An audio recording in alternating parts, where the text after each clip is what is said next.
Okay, everyone, welcome to Awareness Wednesday. I'm Taylor Bunn. I'm the Executive Director of Hope for All, and I am pleased today to be having the Zoom Q&A with Anna Harper, who is with Partners in Opportunity. So Anna, take it away. Great. Well, thank you so much. This is exciting to get to present, and I love what you do at Hope for All, so this is great.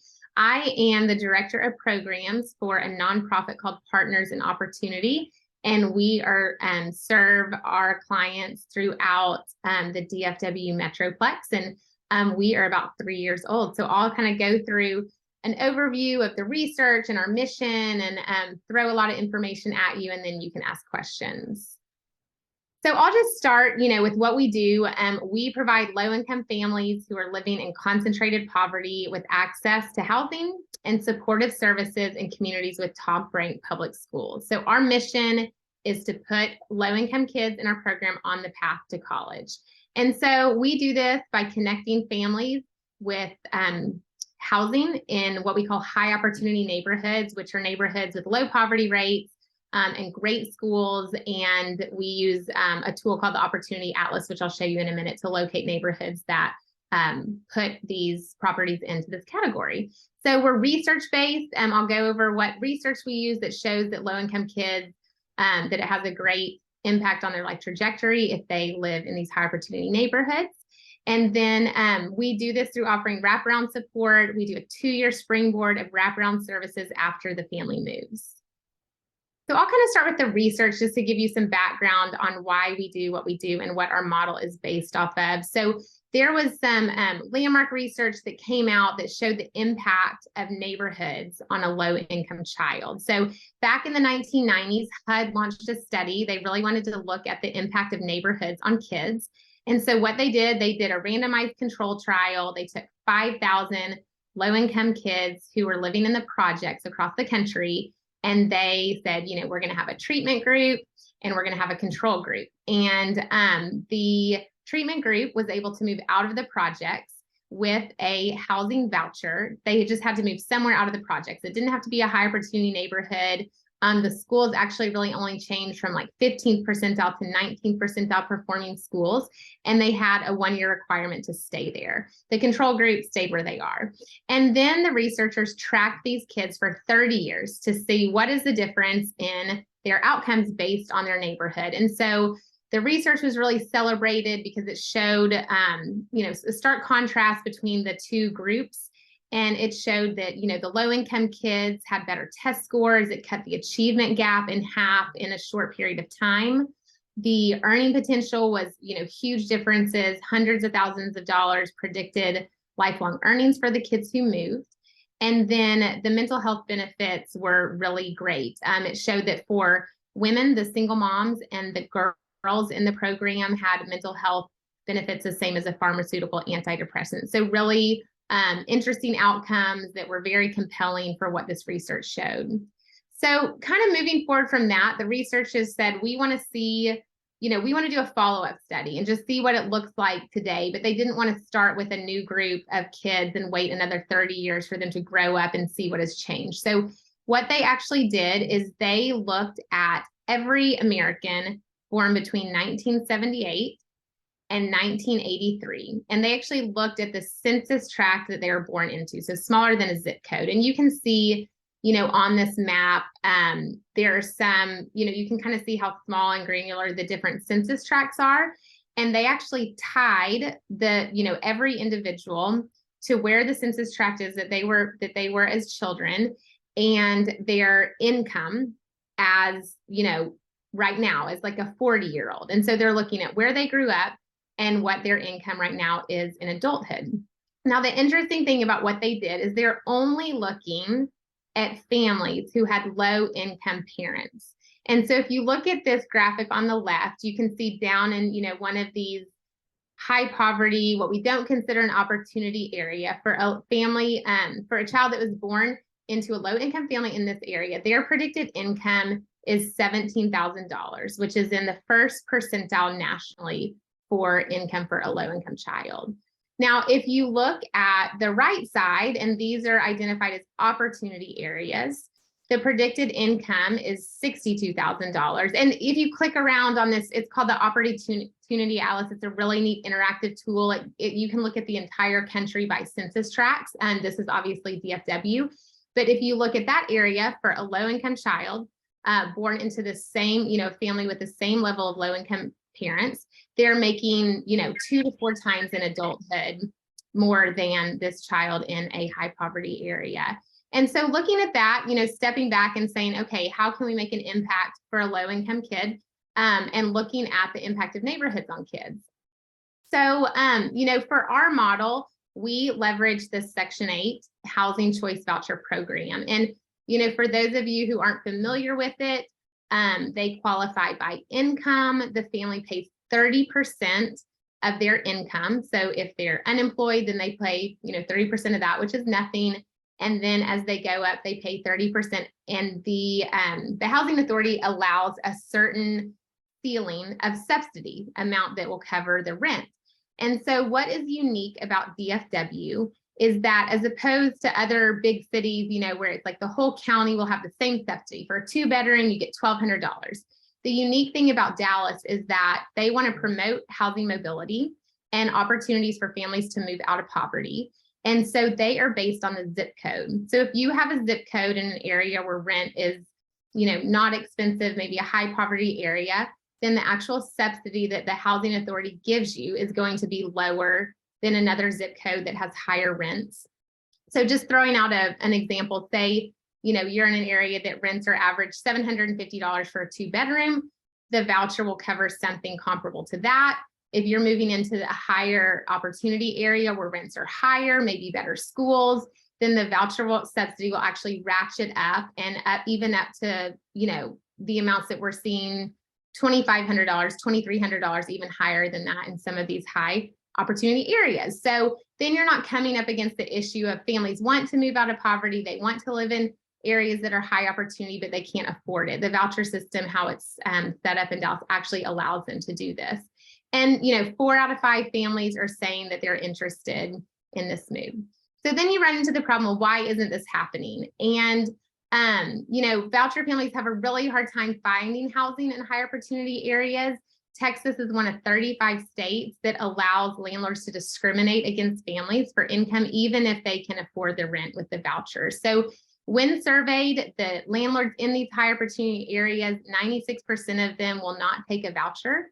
And so you look at all these families who want to move, there isn't the supply, landlords won't take them. And so as a result, you can see on the right side that Section 8 families are really concentrated in these high poverty areas, and a program that was designed to have housing mobility and allow these families flexibility to move isn't really able to function the way that it was intended.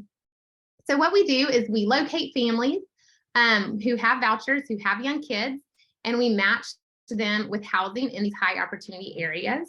We work with landlords who have never taken a voucher before, whether they don't want to, or they don't know the system, or they feel like it will affect other things. And we work with them as a liaison between, them and the Housing Authority. We help them fill out paperwork. We help offer support. We help find and select the families for them.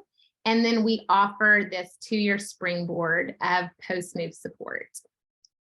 So I'll go into what our programs are. We offer 4 different programs that helps the family, move towards stability in all the different areas that they need to stay.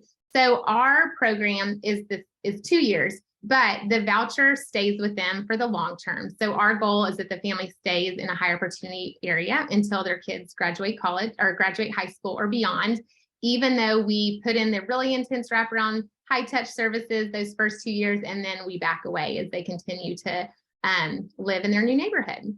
So our first program is the Academic Advocacy Program. And the goal of this is to make sure that the kids are set up to succeed academically. If they're coming into a new school with an achievement gap, we want to make sure that the parent is empowered to know how to advocate for their kids. And that entails, teaching them how to look at standardized test scores and how to look and see, I need to maybe set up a conference with the teacher, looking at, do you have a homework space? What are the baseline needs for your kids as far as homework time and reading, and making sure that at program exit, they are really set up to advocate for their kids without us doing that. So high communication with the schools, making sure that the parent really is involved and understands what needs that their kids have. So the second program is the community program. And we know it's important in any move that you need to feel settled and safe and like you're part of the community and a neighbor. And so this program, the goal is to get the family to feel a true sense of belonging. And we do that through staff and volunteer network to connect these families with other parents in the neighborhood who have the same age, gender, grade child that are at this elementary school that are the units the location feeds into. And then they work with the families to form organic relationships, making sure they're in, things like in the school directory, that they know about activities. We also work with our families to make sure they're in extracurricular activities and summer activities, helping them secure scholarships and doing registration so that they can have that exposure and be in activities that their peers are in. Our third program is the Opportunity Coach program.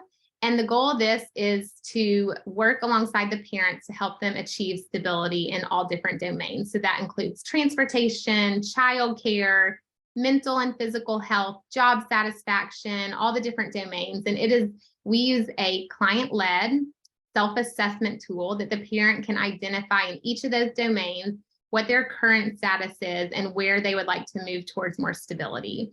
Once they locate that, we do some internal coaching for goal setting, but we also rely on external partners for obviously mental health. We're not doing in-house, budgeting classes, entrepreneurship classes, credit repair classes so that they can reach their goals. Next, we have the mentor program. This is our last program, and that is through volunteers. And so our moms get a mentor who is the same race, 20 to 30 years older, making sure that they have some experience, whether they grew up in poverty and now have achieved stability, or they work extensively with low-income families to make sure they know what our family's true experience might be like and can help provide an extra layer of accountability, of friendship, advice.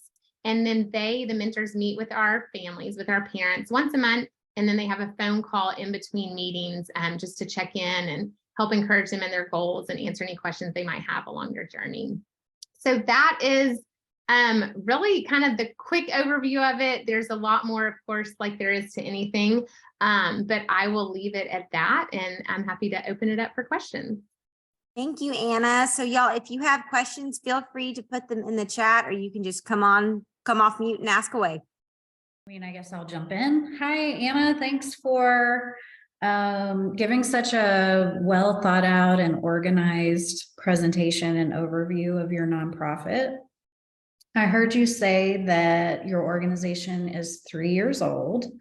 And so I'm going to ask a couple of questions, but I want to ask my questions within the context of someone who grew up and lives in some of these low-income areas that you've identified as low opportunity. And so my question is, how many kids and families are you currently serving first? And then the mentors, I heard you say same race and background, and I was hoping you could dig into that a little bit more. Are these mentors situated within these neighborhoods where people are living, and what that synergy and partnership looks like? And then the community program, I did have questions about within the domains. Is this just educational materials, or are there actually assets and resources included in those program offerings? Sure. Okay, let me see if I can remember the questions in order. So yes, so we did a pilot project. I didn't really mention it, but another, we have an impact investing, a real estate impact investing arm, which is a separate entity that's for profit. So our pilot program was actually, the unit was bought by investors.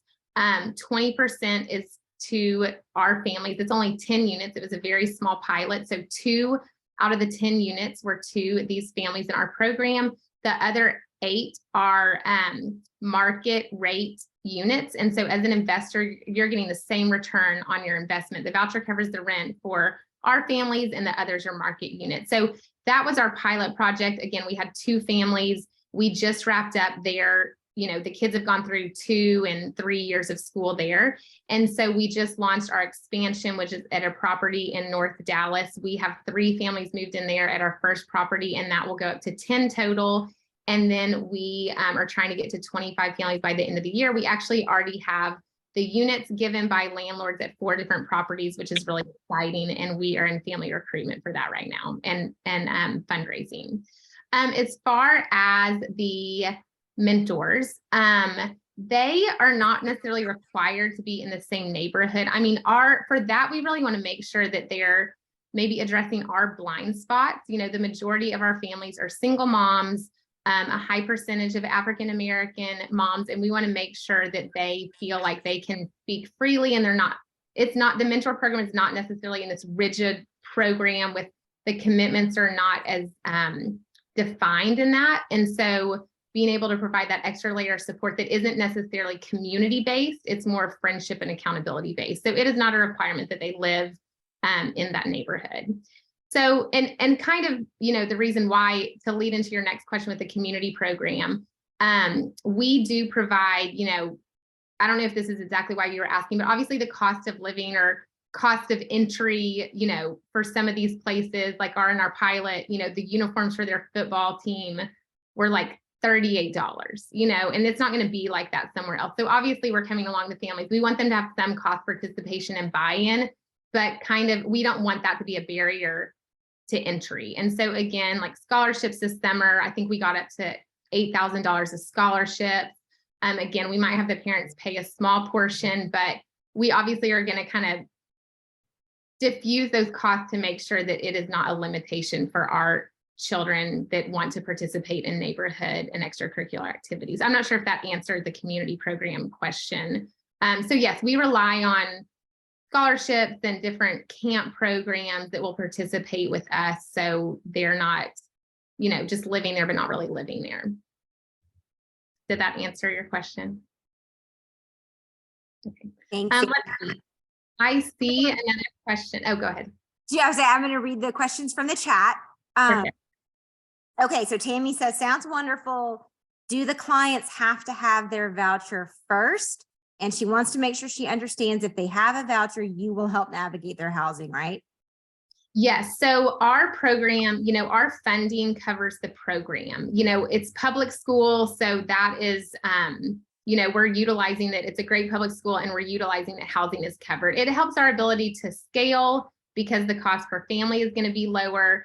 And, as they graduate from our program, we don't want families who are, for 18 years, we're having to fundraise for their housing. And so we do only work with families who already have their vouchers. It takes a long time to get a voucher.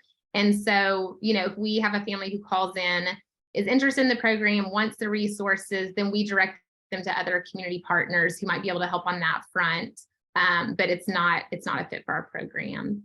The next question was also, are certain backgrounds excluded? I imagine you're talking about maybe like evictions or credit. I'm not sure if that's the background you're talking about, but we don't have anything that is, 1 point of turning an applicant down. So, a couple of our moms currently have had past evictions. Obviously there's some kind of things that are just non-negotiables. Okay, I'm looking criminal, eviction, and credit. So eviction and credit are not criminal. We follow, the policy that most everybody else follows as far as a look back period, making sure that the applicant has the opportunity to kind of explain whether rehab has been like, or, kind of resolving that. And so no, we have no hard line other than our criminal history policy, which is pretty in line with every housing authority as far as them. We actually are probably looser on that because we offer the support. And our landlord partners leave the selection up to us. And so they're going to be able to get in the program maybe through us where they otherwise would not, just applying through the landlord. I have a question, but I don't want to interrupt one that's already in line. So my question is, if they have a voucher, are they allowed to get outside help as well? So, for example, with the agency that I'm with, if they're on this voucher program and they come to Lifeline, are we able to help them at the same time? Or is that double dipping? Yeah, I mean, we're happy for our families to access. I don't know everything about your organization, but we're happy for them to access other services. You know, as they're moving towards stability, our families have TANF, they have SNAP, they have CCMS. And so as they're moving, you know, our applicant pool is at a place they're qualifying for a voucher because they're in, you know, a position of instability. And so, yes, we're happy. We want them to use the community resources while we're coming alongside them to get towards stability. So. Okay, I think we did skip a question. How did this program originate? Our executive director, who couldn't join us today, but he did Teach for America in New Orleans after college, but was also interested in real estate investing because he was in New Orleans after Katrina and looking at the redevelopment of these, you know, kind of infamous kind of project areas that existed there and watching them restructure after the hurricane to do more mixed income and redeveloping all these projects and bringing in charter schools. And so he worked in private equity real estate investing, combined that background with Teach for America, worked for affordable housing, found out about the voucher program and kind of merged it all to come up with this anti-poverty approach. Okay, I see another question. Can zero income families participate or families with the head of household is disabled and receive SSI participate? Yes, so zero income families can participate. You know, that's going to be families, you know, if they don't have a job, we want them to be employed because we know that that is going to help them move towards stability. But again, it's not an immediate disqualifier. And then if they are, it is something that we look at as we interview. If they are disabled, then we take that scoring on our selection rubric out of the scoring because obviously, you know, we're not going to expect them to be employed if they're, depending on, you know, how their disability is laid out.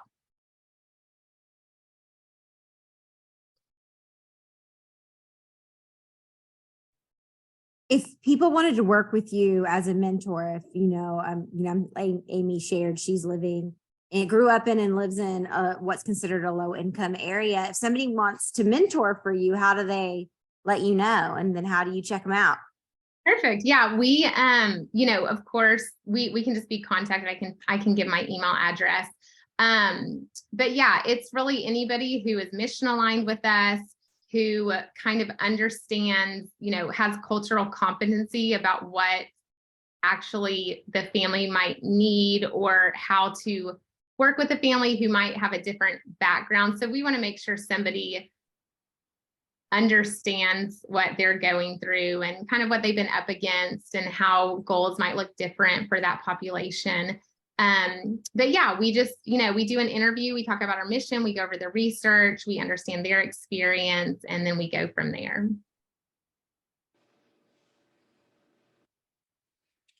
Do you, can you hear me? I can. Hi, this is Lioness Esmeralda, and I'm with the Lions Club. And I'm just wondering if you have a flyer that you can send to Lion Taylor to share with our Lions that I can share with our 61 clubs in case any of them are willing, because some of them are still looking for service projects. Maybe they can sponsor one of the families or do something to help you. But they need to know what it is that you do. So would that be that you could send email to Taylor to send to me? Absolutely. I'd love that. We can send some information. And again, really kind of our three needs right now is we're looking for landlord partners who will say, yes, I'll partner with you. I've never taken a voucher before. I'm in a targeted area that you have, and I'll work with you to accept these families. And then we're looking for funding, of course, to fund our, you know, the nonprofit side in our programs. And then also, you know, people who are interested in the impact investing side, where they say, yes, I'd like to invest in the social impact property and, you know, get those same market rate returns while I'm having a social impact. So yeah, I'm happy. We really will meet with anybody and tell our story and with the different options to get involved. There is different interest areas for, you know, different groups who have different interests. So I would love to do that. I'm happy to come talk to anybody or send you information about our program that fits within what you do to serve. Thank you.